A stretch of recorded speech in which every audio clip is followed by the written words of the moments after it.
Many of you, those of you who are sincerely preparing for IIT, must have read this question already, but still I'll read it once again. तो यहाँ अगर atmospheric pressure हो गया मतलब यहाँ से यहाँ तक एटमॉस्फेरिक प्रेशर का वेरिएशन नेग्लिजिबल है, तो फिर यहाँ से यहाँ तक भी नेग्लिजिबल मान लेते हैं। तब तो फिर ये जो P2 जो प्रेशर है वो PA के बराबर हो जाएगा। अगर वो PA के बराबर हो गया तब तो V की वैल्यू निगेटिव हो जाएगी। आप देखिए,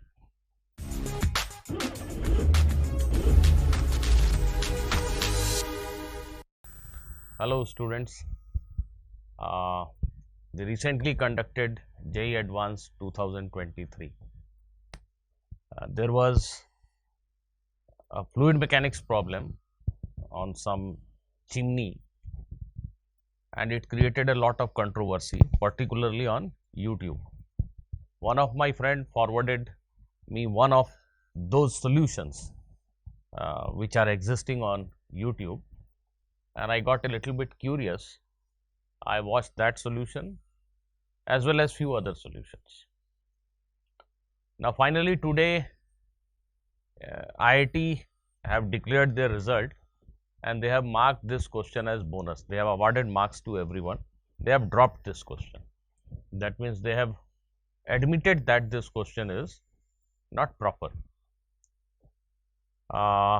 In the meantime, on YouTube, many of the teachers have given their solutions. They have their own justifications.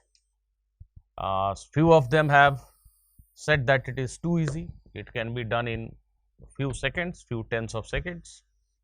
Few of them have said that it has been picked up from some MIT study material and all, and few others have given some peculiar solution, that I would say, and justified the earlier answer given by the IIT. But I am not going to talk about all those solutions and those things. I do not do that. I will just give my take on that problem. Why that problem was withdrawn? What was the actual problem in that particular problem, in the correctness of that problem? Let us discuss that. So this was the problem that I am talking about. It had two parts. I have just taken one part. Many of you, those of you who are sincerely preparing for IIT, must have read this question already, but still I will read it once again so that I am able to convey the proper solution to you. A cylindrical furnace has height capital H and diameter D, both 1 meter. This cylindrical shaped thing is a furnace. It has a height of 1 meter and its diameter is 1 meter. Okay. It is maintained at a temperature of 360 Kelvin. The whole furnace is maintained at a temperature of 360 Kelvin, and the air heated inside the furnace, the air is heated inside the furnace at constant pressure PA. The air is heated inside the furnace at constant pressure PA and its temperature becomes 360 Kelvin. So 360 Kelvin is the temperature of the entire furnace, including the air inside it, and air is heated at a constant pressure of PA. The hot air with density rho, rises up a vertical chimney of diameter 0.1 meter. Now this narrow pipe like thing is chimney, which has a diameter of 0.1 meter and height of 9 meter above the furnace, and this height is 9 meter. This pipe like thing, this chimney has a height of 9 meter, and the air finally exits into the atmosphere through this chimney. Okay. As a result, the atmospheric air of density rho A, which is 1.2 kg per cubic meter, pressure PA and temperature TA 300 Kelvin enters the furnace. Obviously, if the air is rising in this chimney, the atmospheric air will get into the chimney. Here the chimney is, the cylindrical furnace is open at the bottom. So the atmospheric air is gradually going in and it is getting heated up, and then it is rising through this pipe and exiting into the atmosphere. This is what is being said. The atmospheric air is at pressure PA. PA is atmospheric pressure. PA is atmospheric pressure, and atmospheric air is at temperature of 300 Kelvin. Assume the air to be an ideal gas and neglect the variation in density and temperature inside the chimney and the furnace.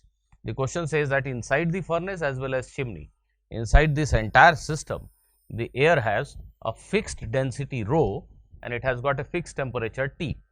You have to neglect any variation in density and temperature. Also ignore any viscous effect. There is no viscosity and all. Given the acceleration due to gravity and value of pi, considering the air flow to be streamline, it says that flow of air is a streamline flow. So, the steady mass flow rate of air exiting the chimney, what is the rate at which the air is exiting the chimney? You have to give your answer in gram per second. That is the question, right? Now, just a basic calculation first of all is required before I could explain you what is happening here. A very simple calculation.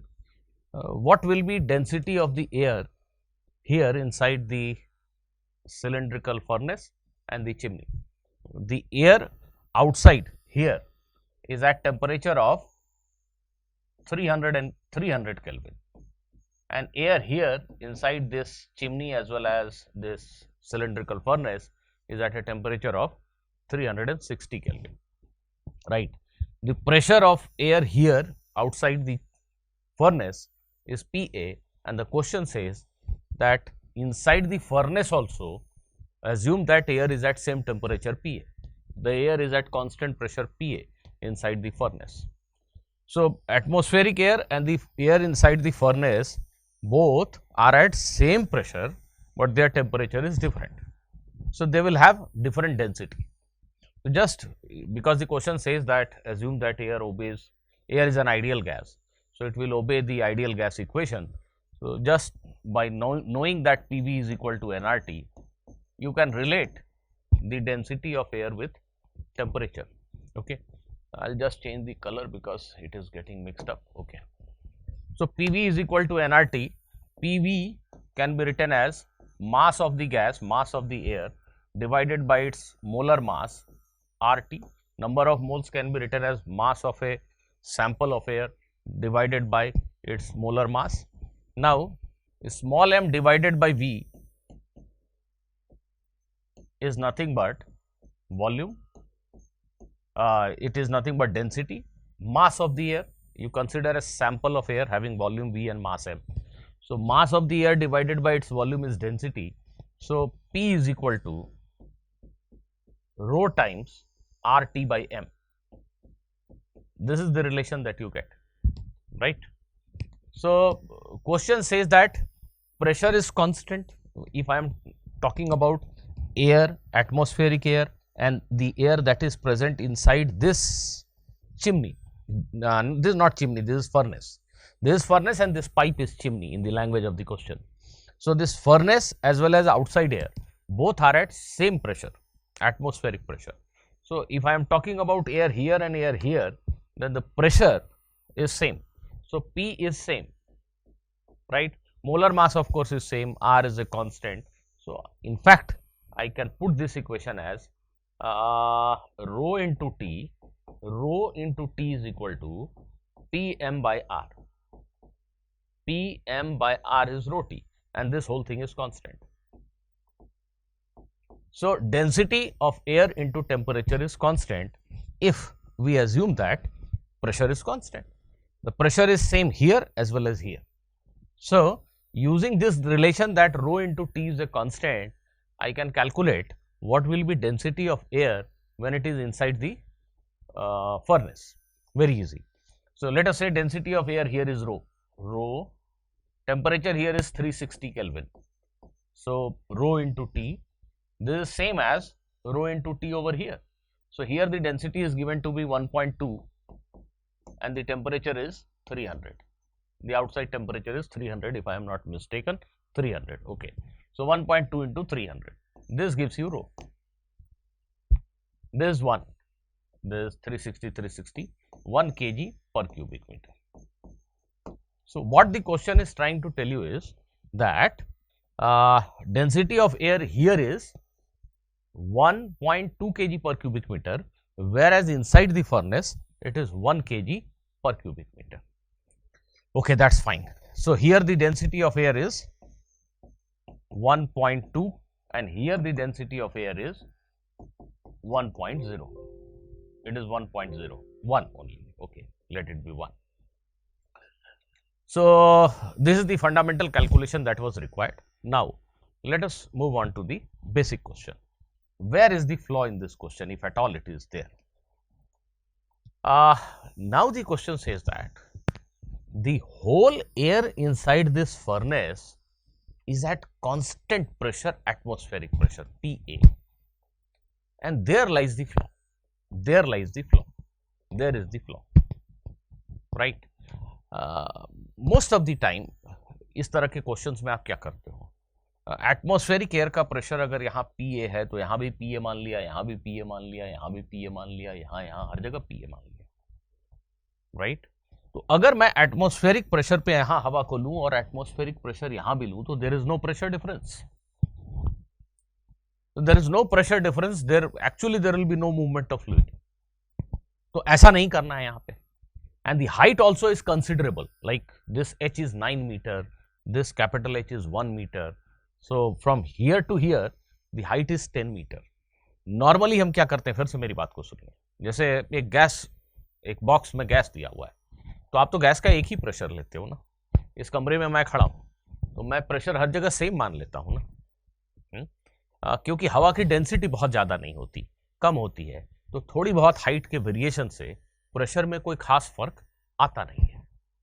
लेकिन इस question में अगर हम ऐसा सोचें कि atmospheric pressure हर जगह same है, यहां से लेके यहां तक हर जगह सेम है, तो क्वेश्चन कह रहा है कि यहां भी हवा एटमॉस्फेरिक प्रेशर पे है, यहां भी हवा एटमॉस्फेरिक प्रेशर पे है, तो फ्लो कैसे होगा? That is not possible. और वैसे भी क्वेश्चन में कहा गया है कि ये 10 मीटर के करीब की हाइट है, तो 10 metre is quite a height. हम यहाँ पे प्रेशर में वेरिएशन को नजरअंदाज नहीं कर सकते. जी हाँ, आप सभी जैसे पानी अगर किसी टैंक में भरा हो तो इन दो पॉइंट के बीच प्रेशर में डिफरेंस लिखते हो ना, रो जी एच. नीचे वाले पॉइंट पे प्रेशर ऊपर वाले पॉइंट से रो जी एच ज्यादा है, या ऊपर वाले पॉइंट पे प्रेशर नीचे वाले पॉइंट से रो जी एच कम है. लेकिन नॉर्मली गैसेस के केस में आप ऐसा नहीं करते. एक नॉर्मल साइज का कंटेनर है तो उसमें हाइट बहुत ज़्यादा नहीं है, तो गैस की डेंसिटी काफ़ी कम होती है एज कम्पेयर टू लिक्विड्स, तो प्रेशर का वेरिएशन नीचे से ऊपर जाने में कोई खास होता नहीं है. तो we assume that the whole gas is at one pressure. पर यहाँ पे वो चीज़ नहीं कर सकते हम. The height is considerable and plus it is difficult to understand that there will be any flow if the pressure here and here is same. So the variation in pressure due to height has to be taken into account. ये जो rho g h pressure में difference आता है wait की वजह से, fluid के wait की वजह से, उसको हमें अकाउंट में लेना पड़ेगा. सबसे पहली बात यही है. अब देखिए, अब इसको अकाउंट में जब लेना पड़ेगा तो फिर क्वेश्चन में यही बेसिक फ्लॉ है. अगर फ्लॉ है तो यही बेसिक फ्लॉ है. वो ये है कि इस पूरे फर्नेस में, इसको मैं अलग से ऐसे बना देता हूं, ये फर्नेस, इस पूरे फर्नेस में यहां ओपनिंग है, यहां से एटमॉस्फेरिक एयर इन हो रही है. इस पूरे फर्नेस की जिसकी हाइट 1 मीटर है, 1 मीटर, मैं यहां से लेके यहां तक हर जगह प्रेशर को सेम कैसे मान लूं? आपको लगेगा ठीक ही तो मान रहे हैं, 1 मीटर कौन सा बड़ा हाइट है. 1 मीटर हाइट का कंटेनर तो हम सुबह शाम थर्मोडायनामिक्स में बहुत सारे क्वेश्चन में बनाते हैं, और उसमें तो हम गैस की प्रेशर को सेम ही लेते हैं हर जगह. तो भाई यहां से यहां जाने में यहां एटमॉस्फेरिक प्रेशर है तो यहां भी एटमॉस्फेरिक प्रेशर मानने में कौन सी बुराई है? जी हाँ, कोई बुराई नहीं है. फैक्ट है कि कोई बुराई नहीं है, ठीक है. लेकिन इसके ऊपर जो चिमनी है यहां से यहां तक, इसकी हाइट कितनी है? 90 मीटर नहीं, सिर्फ 9 मीटर की हाइट है इसकी. अगर ये 90 मीटर हाइट होती तो मैं एक बार सोचता कि यार 90 मीटर के सामने 1 मीटर कौन सी बड़ी चीज है, लेट अस इग्नोर इट. ठीक बोल रहे हैं कि ये प्रेशर जो है हर जगह कांस्टेंट है, ठीक लगता है ऐसा सोचना. लेकिन अगर मैं कहूं कि 1 मीटर ऊपर जाने से प्रेशर में कोई बदलाव नहीं हुआ, तो फिर 9 मीटर ऊपर जाने से प्रेशर में बदलाव, वो भी लगभग नहीं हुआ. भाई 1 metre is not negligible compare to 9 metre. 1 meter is not negligible compared to 9 meter. Are you getting my point? It is 11% of 9 meter, right? 1 meter height में वेरिएशन ऑफ प्रेशर को अगर मैं नजरअंदाज कर दूं तो फिर 9 मीटर हाइट में भी नजरअंदाज ही कर दो, isn't it? तो यही प्रॉब्लम आ गई, आंसर में डिफरेंस बड़े बड़े होने लगे, जिसकी वजह से आईआईटी ने बेसिकली क्वेश्चन को विड्रॉ कर लिया।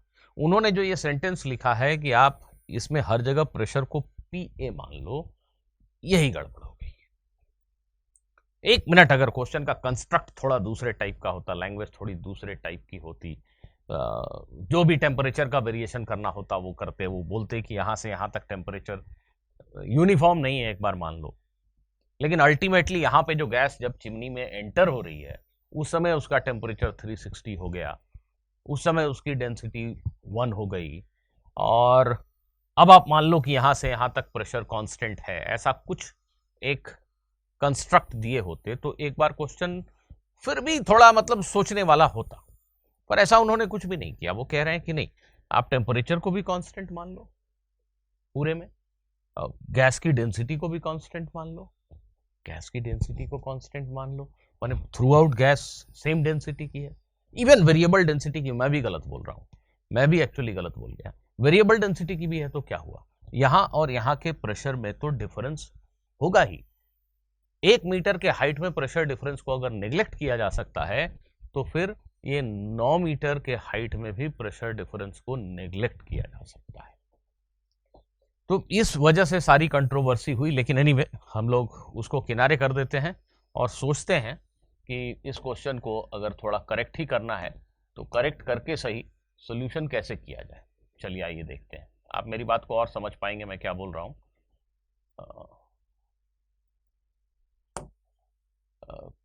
कुछ लोगों ने जिन्होंने MIT के क्वेश्चन का रेफरेंस दिया है, ठीक है, वहाँ क्वेश्चन बनाने वाले ने शायद न्यूमेरिकल डेटा नहीं दिया है और उन्होंने ये कहा है कि this capital H is very small compare to small h। IIT वालों ने भी ठीक है 1 मीटर और 9 मीटर लिखने के बाद भी अगर ये लिख दिया होता कि कैपिटल H को स्मॉल h के सामने आप नेग्लिजिबल ही मानिए तो क्वेश्चन फिर भी काफी हद तक सही हो जाता। देखिए एनीवे जैसा कि मैंने कहा कि कुछ सॉल्यूशंस मुझे बड़े अजीब से लगे, किसी ने, बहुत सारे लोगों ने इनफैक्ट सॉल्यूशन ऐसा दिया कि यहाँ और यहाँ का प्रेशर सेम मान लिया। यहाँ और यहाँ का प्रेशर सेम मानना एक ग्रॉस एरर है। ऐसा सॉल्यूशन उन लोगों ने दिया है जिनके मिलियंस में सब्सक्राइबर हैं। ठीक है, मैं कोई ऐसी वैसी बात नहीं बोल रहा हूँ, मेरी बात को वैसे मत समझना, पर मैंने देख लिया अब यूट्यूब वीडियो तो क्या बोलूँ, बोलना तो पड़ेगा ना। यहाँ और यहाँ का प्रेशर सेम मानना एकदम गलत है, ग्रॉस एरर है। क्यों एरर है देखो तुम्हें बताता हूं। तुमने यूट्यूब वाले ऐसे यूट्यूब में लिक्विड भरा ऐसे बहुत सारे क्वेश्चन बनाए हुए होते हैं, बिल्कुल बनाए हुए होंगे आपने। सपोज यहां पे एक मरकरी भरा हुआ है कुछ दूर तक ऐसा, और दूसरे साइड में दूसरे लिम में यहाँ पे कुछ पानी भर दिया है। ऐसे आपने सवाल बनाए होंगे बहुत सारे कि हाइट का डिफरेंस निकालो, मरकरी के सरफेस के हाइट का डिफरेंस निकालो दोनों साइड में, ब्ला ब्ला। ऐसे क्वेश्चन में आपको, मुझे लगता है ये बताया गया होगा, जरूर पता होगा, ये स्टैटिक लिक्विड है, यहां पे प्रेशर और सेम हॉरिजॉन्टल लेवल पे यहां पे प्रेशर सेम होता है, बिल्कुल ठीक।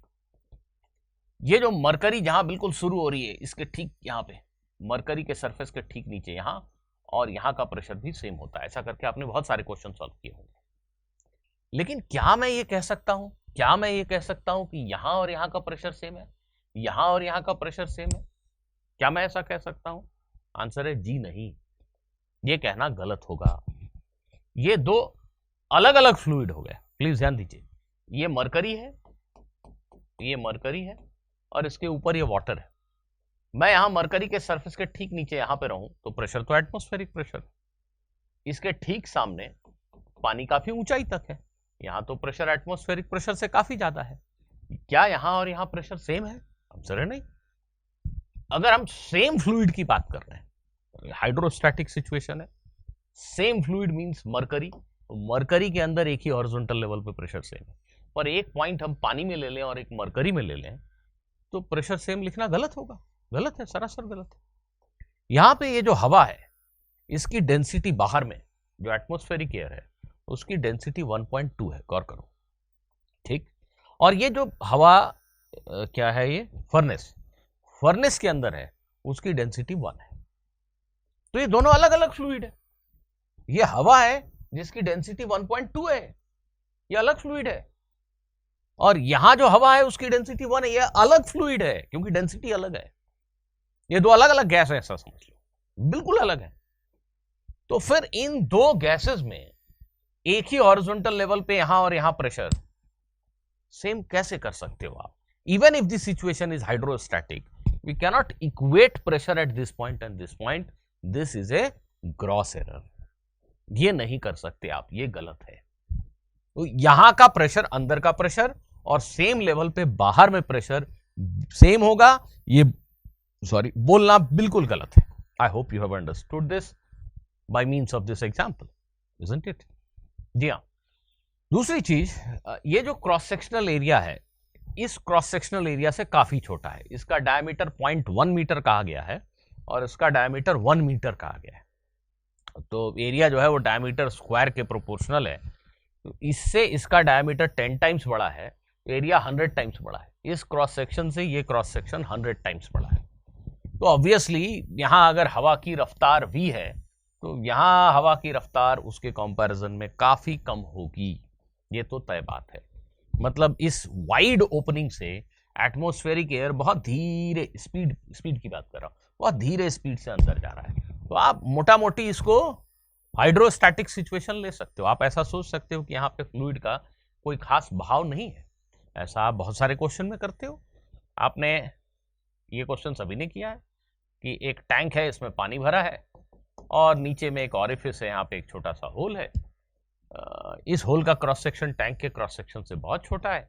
आपने इस कैप को खोल दिया, पानी किस स्पीड से बाहर निकलेगा। तो यहाँ पे एक्चुअली में पानी का फ्लो हो रहा है, फैक्ट है कि पानी का फ्लो हो रहा है, but speed is negligible, speed is very small. When speed is very small, मोटा मोटी मैं सोचता हूँ कि यहाँ पे तो स्टैटिक सिचुएशन ही है और यहाँ का जो प्रेशर है वो एटमॉस्फेरिक प्रेशर प्लस रो जी एच लिखा जा सकता है।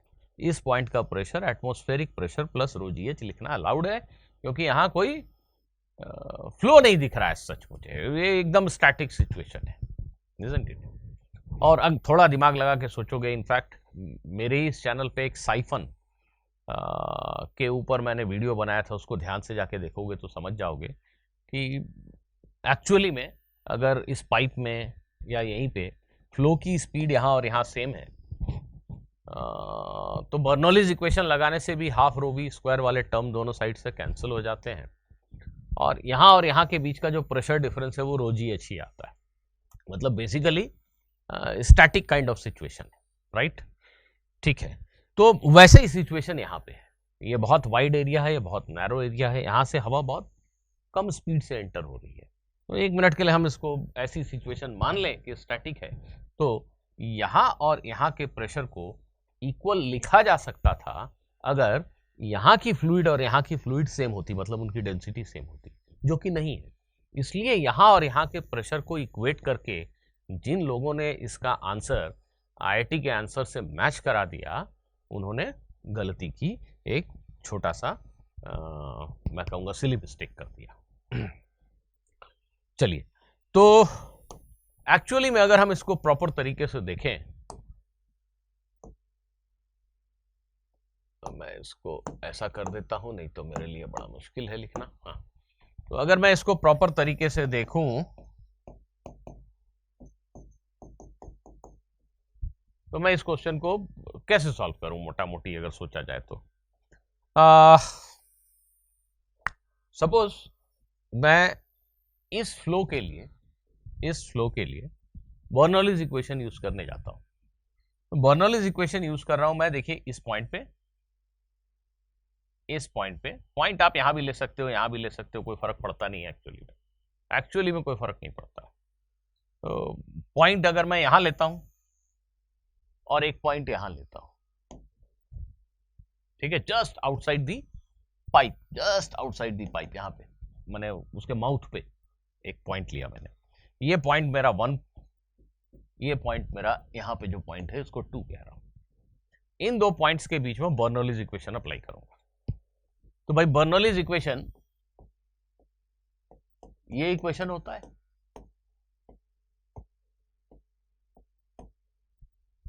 Actually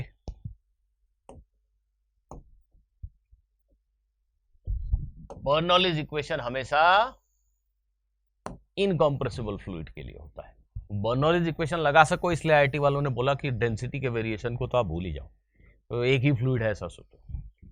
so half rho v2 square, वहां पे 2 पे स्पीड और रो gh2 0.2 की height, this is equal to pressure at 1 plus half rho v1 square plus rho gh1।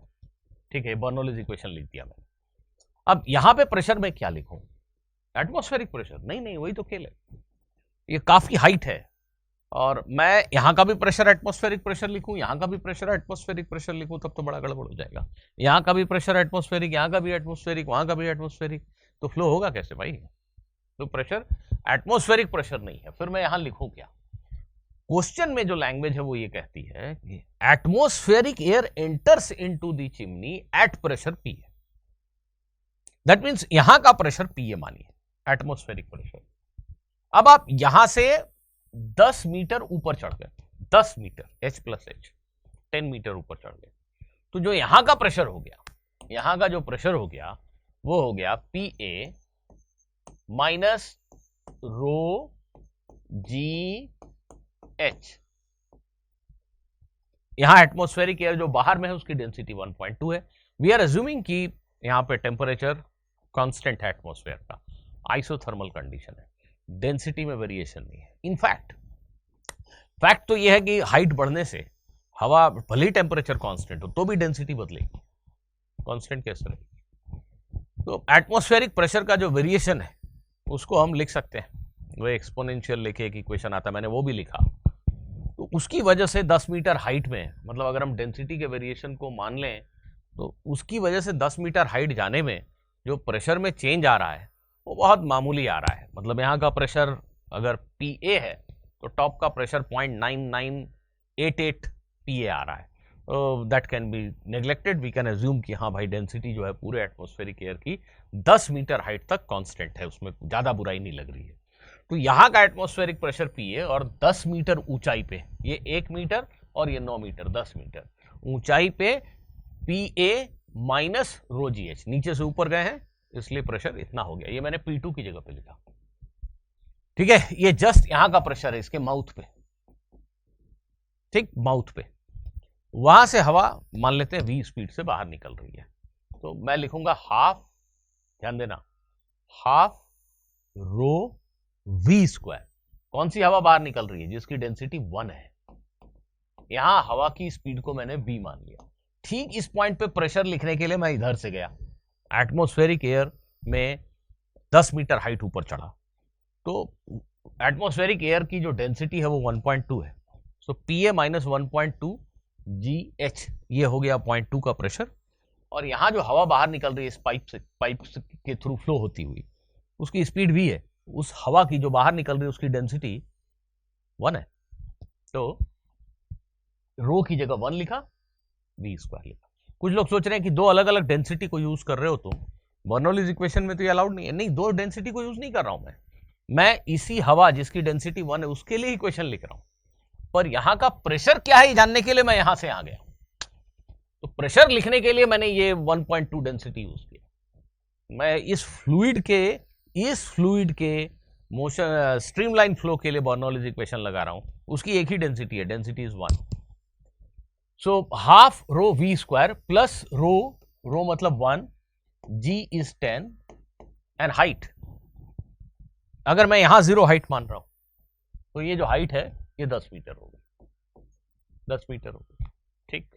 This is equal to यहां का प्रेशर P1 एटमॉस्फेरिक प्रेशर, यहां की speed, of course वहां हवा की कुछ स्पीड है, पर जैसा मैंने कहा कि इसका क्रॉस सेक्शन बहुत बड़ा है इसके कंपैरिजन में, तो इसकी स्पीड v, तो इसकी speed v/100 kind of thing होगी, बहुत छोटी होगी, उसको हम नजरअंदाज कर सकते हैं ना।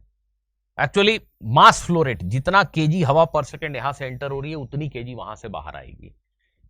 एक्चुअल इक्वेशन ये होगा, पर ठीक है, फिर भी समझा जा सकता है कि यहाँ पे जो फ्लो स्पीड है वो काफ़ी कम होगी उस स्पीड के कंपैरिजन में, तो उस पर ज़्यादा दिमाग लगाने की जरूरत नहीं, उसको मैं 0 लिख देता हूँ। और हाइट, ये जो हाइट है इसको तो यहाँ आपने 0 माना ही है। तो ये बर्नौलीज इक्वेशन लिख के आपने पी ए को कैंसिल कर दिया और यहाँ से आपको वी मिल गया, तो ये बन गया half V square is equal to 1.2 और 1.2 10 2 और 20 बन गया शायद, देख लेना भाई प्लीज। ये हो गई आपकी हवा की फ्लो स्पीड। तो ठीक है, तो बहुत बढ़िया है। कंट्रोवर्सी क्या है? कंट्रोवर्सी यहीं पे आ रही है कि अगर मैंने बर्नौलीज इक्वेशन पॉइंट 1 और 2 के बीच में नहीं लगाकर यहां एक पॉइंट लिया 3 और 2 के बीच में अप्लाई किया, तो क्वेश्चन के मुताबिक तो यहां भी एटमॉस्फेरिक प्रेशर है, यहां भी एटमॉस्फेरिक प्रेशर है और यहां भी एटमॉस्फेरिक प्रेशर है, बस यही गलती है। इस पूरे हाइट में हम प्रेशर को कांस्टेंट कैसे मान सकते हैं? यही गलती है भाई। आपने अगर यहां पे एटमॉस्फेरिक प्रेशर लिया और पूरे थ्रू आउट बोल रहे हैं कि एटमॉस्फेरिक प्रेशर है, तो अब एक आदमी जो यहां और यहां के बीच में बर्नौलीज इक्वेशन लगाएगा वो क्या लिखेगा? यहां का प्रेशर एटमॉस्फेरिक प्रेशर, बहुत सुंदर, बिल्कुल ऐसे ही इक्वेशन लिखेगा। देखिए आप ध्यान से, ये 0.1 की जगह 3 हो गया, एटमॉस्फेरिक प्रेशर ही लिखेगा। यहां पे फ्लो की स्पीड 0 0 0 0, यहां पूरे टैंक में फ्लो की स्पीड 0 लिखेगा। हाइट यहीं पे चलो 0 मान लेते हैं, यहां पे 0 मान लेते हैं। तो यहां पे जब मैं इक्वेशन लिखने जाऊंगा, इस पॉइंट के लिए जो 3 टर्म्स लिखने जाऊंगा, तो इसमें इस बार जो हाइट होगी, बिकॉज यहां 0 रेफरेंस लेवल यहां लिया, तो h इस बार मैं 10 मीटर की बजाय 9 मीटर लिखूंगा। तो 9 मीटर लिखूंगा तो आंसर डिफरेंट हो जाएगा। ये जो h लिखा है मैंने, ये जो मैंने h लिखा है, प्लीज ध्यान दीजिएगा, अभी मैंने h की वैल्यू कितनी लिखी थी? 10 मीटर। अगर इसको मैं 9 लिख दूं तो आंसर डिफरेंट हो जाएगा। तो एक सिंगल यूनिक आंसर तो संभव ही नहीं। तो प्रॉब्लम क्यों हो रही है? क्योंकि क्वेश्चन बनाने वाले ने कहा कि यहां से यहां तक हर जगह प्रेशर सेम है। बस यही प्रॉब्लम की जड़ है। आई होप कि आप सभी समझ रहे हैं। अगर मैं यहां और यहां के बीच में बर्नौलीज इक्वेशन लगाऊं तो 0.2 पे जो टर्म्स लिखे वो तो बदलेंगे नहीं। 1 की जगह 0.3 को लिया तो क्वेश्चन कहता है यहां का प्रेशर एटमॉस्फेरिक प्रेशर, यहां भी एटमॉस्फेरिक प्रेशर है। तो 0.3 पे जब प्रेशर लिखने जाऊंगा P3, तो वो भी एटमॉस्फेरिक प्रेशर लिखूंगा। इस पूरे वाइड टैंक में फ्लो की स्पीड ऑलमोस्ट खत्म है, 0 है। तो ये हाफ रो V3 स्क्वायर, यहां की स्पीड, जस्ट यहां की स्पीड, ये भी क्या होगी? ये स्पीड भी 0 ही होगी। और हाइट आपको जहां मर्जी 0 मान सकते हैं, पर आसानी पड़ेगी अगर हम हाइट को यहां 0 मान लें। तो यहां 0 हाइट मानेंगे तो इसके रेस्पेक्ट में 0.2 की हाइट 9 मीटर होगी। तो जब H2 लिखने जाएंगे तो 9 मीटर लिखेंगे, 9 मीटर लिखेंगे तो ये क्वेश्चन का आंसर डेफिनेटली डिफरेंट आ जाएगा। स्पीड ऑफ एग्जिट जो है वो अलग आ जाएगा। यही प्रॉब्लम है कुल मिला के। लेकिन इसका ये मतलब बिल्कुल भी नहीं है कि IIT ने जो आंसर दिया था उसको जस्टिफाई करने के लिए हम यहाँ और यहाँ के प्रेशर को सेम मान लें। ये तो बिल्कुल ही गलत है, ये तो कर ही नहीं सकते आप। क्यों? क्योंकि अंदर और बाहर, यहाँ और यहाँ दो अलग अलग फ्लूइड है, अलग अलग डेंसिटी है उनकी। तो ऐसे में एक ही हॉरिजॉन्टल लेवल पे यहाँ और यहाँ अगर आप प्रेशर इक्वेट करते हैं तो आप गलती कर रहे हैं। आप ऐसा नहीं कर सकते हैं। हम ऐसा नहीं मान सकते हैं कि यहाँ एटमॉस्फेरिक प्रेशर है, इस पूरे टैंक में यहाँ एटमॉस्फेरिक प्रेशर है तो यहाँ भी एटमॉस्फेरिक प्रेशर हो गया। ऐसा कैसे मान लें? How is this justified? तो यहाँ अगर एटमॉस्फेरिक प्रेशर हो गया मतलब यहाँ से यहाँ तक एटमॉस्फेरिक प्रेशर का वेरिएशन नेग्लिजिबल है, तो फिर यहाँ से यहाँ तक भी नेग्लिजिबल मान लेते हैं। तब तो फिर ये जो P2 जो प्रेशर है वो PA के बराबर हो जाएगा। अगर वो PA के बराबर हो गया तब तो V की वैल्यू निगेटिव हो जाएगी। आप देखिए, तो ये तो अनएक्सेप्टेबल है, नहीं हो सकता संभव। यही प्रॉब्लम है। आप क्वेश्चन की लैंग्वेज को पढ़ें तो यहाँ का प्रेशर एटमॉस्फेरिक प्रेशर जस्टिफाइड है, पर यहाँ और यहाँ के प्रेशर को आप सेम नहीं ले सकते। फिर भी जैसा क्वेश्चन है उसमें जो बेस्ट पॉसिबल सॉल्यूशन लगता है मुझे वो यही है, क्या करेंगे हमने। लेकिन इसमें भी सही है, इसको कैसे बोल दूं, किसी ने कहा 3 और 2 पे बर्नौलीज इक्वेशन लगाएगा तो उसके डिफरेंट आंसर आएंगे, भाई सही बात है। तो क्वेश्चन एक ही तरीके से जस्टिफाई किया जा सकता है, एक ही तरीके से सही किया जा सकता है इस क्वेश्चन को, जब हम ये कह दें कि ये जो कैपिटल एच है इसको आप नज़रअंदाज कर दीजिए। जैसे फॉर एग्जाम्पल आईआईटी वालों ने अगर ये कहा होता कि कैपिटल एच की वैल्यू 1 मीटर नहीं 0.1 मीटर है, मान लो ऐसा कहा होता उन्होंने, ठीक है, I am so sorry, capital H की वैल्यू अगर उन्होंने कहा होता कि 1 मीटर की बजाय 0.1 मीटर ले लीजिए तो सारा झमेला ही खत्म हो जाता। अगर ये 0.1 मीटर है तो capital H is negligible compare to small H, और ऐसे केस में हम ठीक है यहाँ एटमॉस्फेरिक प्रेशर और यहाँ हर जगह एटमॉस्फेरिक प्रेशर मान लेते तो कोई बहुत बड़ा एरर नहीं हो जाता, because that height is not much. तो ये जो 1 मीटर लिख दिया यही गड़बड़ कर गया। So capital H should have been very small compared to small h, then only the question will have some unique solution, otherwise it is vague. It is vague means actually there is an error. How can you not consider the variation of pressure here if the height is 1 meter? So that is the thing that I wanted you to know. Anyway, इस question में mass flow rate पूछा गया था, तो mass flow rate मेरी समझ से सभी लोग बता पाएंगे। हमने अभी स्पीड निकाली है, तो स्पीड के बाद आप ये जो क्रॉस सेक्शनल एरिया है दिया हुआ है इसका diameter, cross sectional area into speed करेंगे तो आपको वॉल्यूम फ्लो रेट मिल जाएगा, पर सेकंड कितना वॉल्यूम हवा का बाहर निकल रहा है, और इसको डेंसिटी 1 से मल्टीप्लाई कर देंगे तो ये मास फ्लो रेट हो जाएगा, पर सेकंड कितने केजी हवा बाहर निकल रही है। So this will be your answer. तो स्टूडेंट्स, आई होप कि आपके डाउट्स मैं दूर करने में सफल रहा। अगर ऐसा है तो वीडियो को थोड़ा फॉरवर्ड कीजिए, शेयर कीजिए दूसरों के साथ भी, हमारे सब्सक्राइबर्स को बढ़ाइए। Thank you.